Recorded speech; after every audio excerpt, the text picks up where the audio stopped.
Makita permetező elveszíti a szüzességét.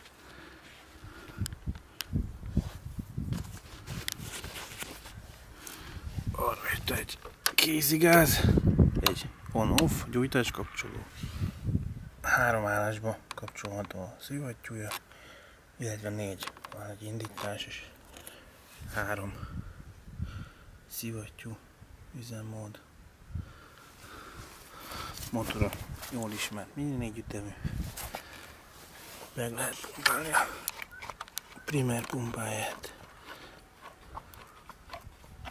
Most kezdi nyomni, lehet hallani a hangján. Nyújtás. És nézzük, mit mond.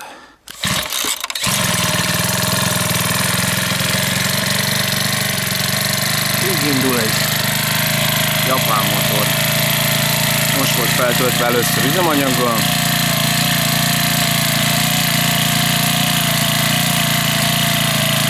Azonnal indul.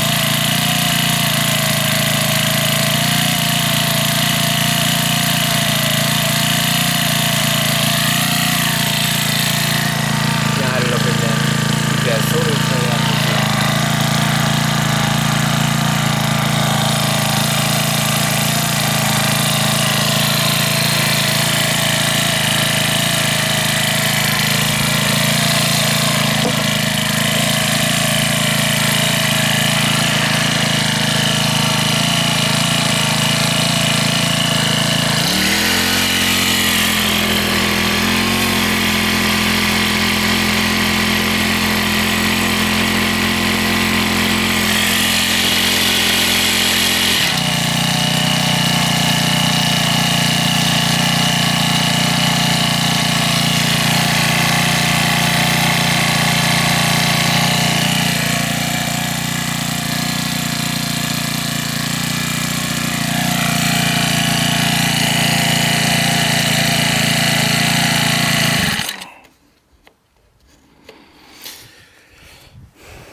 Permetező listára olyan 250 000 forint körül van. 2014 őszén leakciózták a gépeket. Hú, ha jól emlékszem, ilyen 75 és 90 000 forint között lehetett megvenni. Ez 2013-as gyártású gép. Azért az összegért szerintem bőven megérte az árát.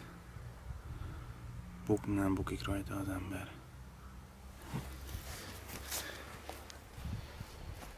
Még most is lehet venni. Ilyen, ha jól emlékszem, ilyen 130 000 forint körül vannak a neten. Ennyi lett volna. Sziasztok!